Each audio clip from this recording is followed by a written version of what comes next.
estaba llenita y tal, para recordar, como les dije en el autobús, que Jonás salió de este puerto, ¿ok? El otro puerto que vamos a visitar ahora, que es la ciudad de Cesarea, era mucho mayor que este, pero bueno, de este puerto dice la Biblia que salió Jonás, un hombre siervo de Jonás no existía el puerto de Cesarea. Aún no habrá, no, de Cesarea no, eso fue posterior. Pero este puerto de aguas no muy profundas fue de donde salió Jonás. Ahora, yo pensaba anoche, si su intención era ir de aquí a Tarsis, ese pasaje tuvo que costar un dineral. Porque estamos hablando de mucha distancia, desde Jope hasta Tarsis, hasta la otra punta del Mediterráneo. Pero a él no le importó gastar de su dinero con tal de no cumplir con su llamado. Fíjese lo que hace la rebeldía y la desobediencia en el corazón del hombre, que es capaz de gastarse su patrimonio, su dinero, con tal de no obedecer el llamado de Dios. Increíble, ¿no? Así que bueno, esta ballenita representa, simboliza un poquito el paso de Jonás por estas tierras.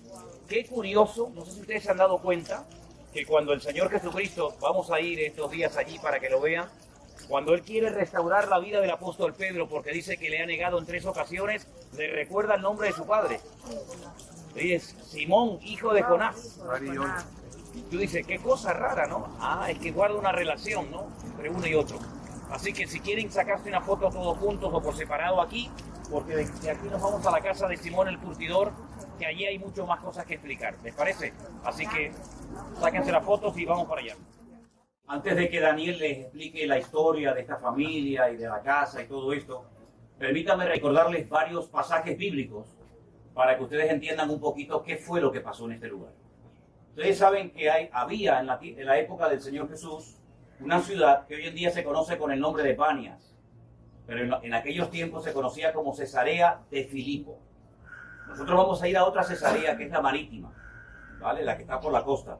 Pero en Cesarea de Filipo, al norte de Israel, un día el Señor Jesucristo se llevó a sus discípulos y les hizo una pregunta muy interesante. ¿Qué dicen o qué piensa la gente acerca de mí? Y entonces se escuchó todo tipo de respuestas. Algunos piensan que tú eres Juan el Bautista, otros piensan que tú eres Elías, etcétera, etcétera.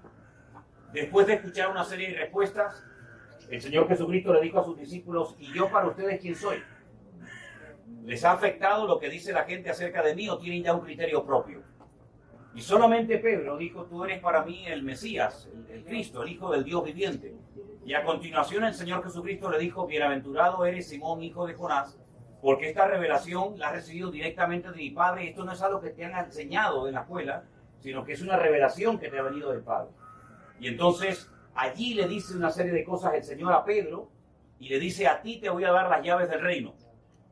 Y uno dice, bueno, ¿y qué significa eso de las llaves del reino? ¿Para qué sirven unas llaves? ¿O para cerrar? ¿Para abrir o para cerrar? No tiene otra finalidad en la vida unas llaves. Pedro se encontraba supuestamente en la azotea de esta casa con mucha hambre. Tenía mucha hambre. Y mientras le preparaban algo de comer, dice que subió a lo alto de la azotea y allí dice que le sobrevino un éxtasis, le sobrevino una visión. Y entonces dice que vio como un lienzo gigante que se descolgaba del cielo y había todo tipo de animales. Animales limpios, animales impuros, según la lista de Levítico 21, por si después la quieren leer a la noche en casa, lo que podían comer, lo que no se podía comer. Por ejemplo, solamente podían comer en cuanto a animales terrestres, animales que rumiaran y tuvieran pezuña. Por ejemplo, el cerdo no se podía comer porque tiene pezuña, pero no es rumiante. Y así una serie de características. Como el Señor sabía que Pedro tenía hambre, le dice, bueno, pues levántate, mata y come. Y Pedro se queda sorprendido porque dice, yo nunca he comido ese tipo de animales.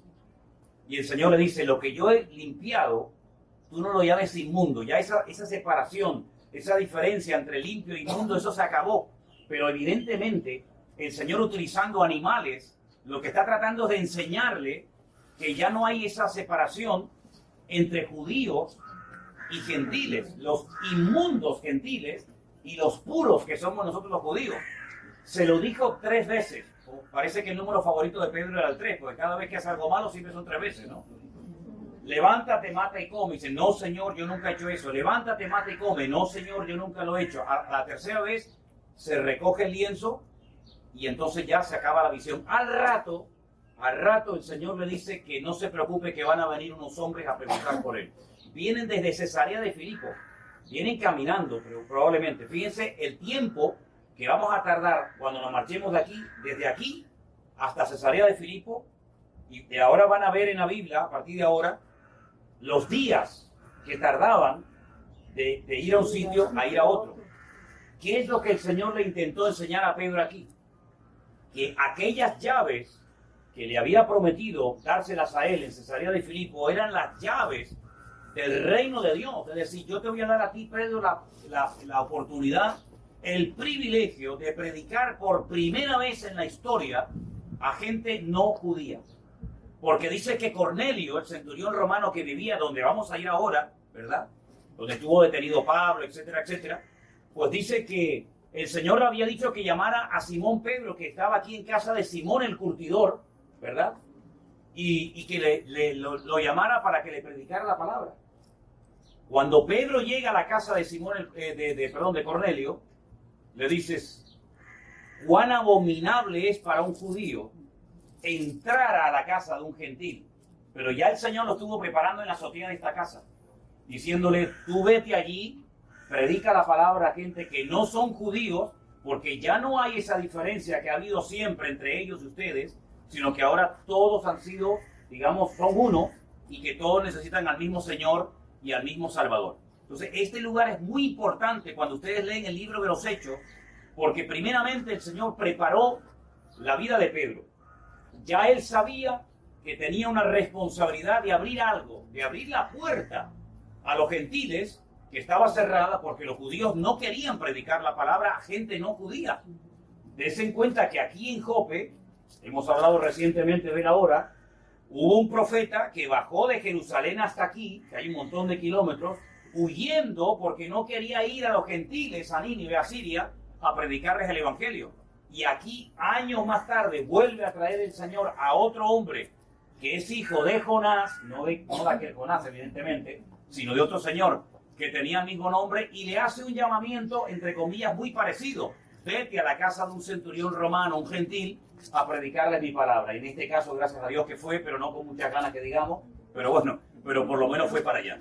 Así que este lugar, la mayoría o muchísima gente que llevan años viviendo aquí ni siquiera lo conocen.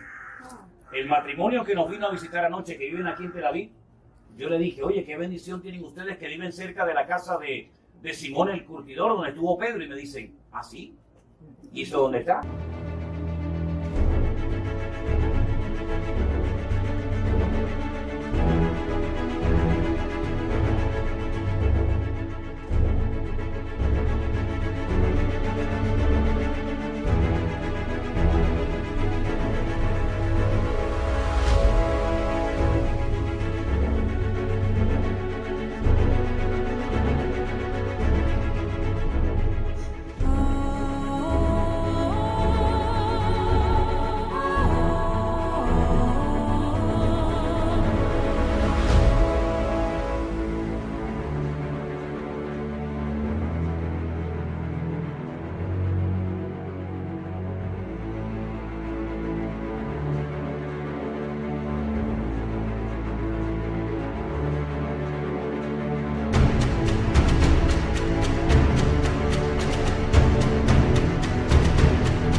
Digo, aquí en Jope, al lado de tu casa, dice, pues llevo 12 años viviendo aquí y no sabía eso.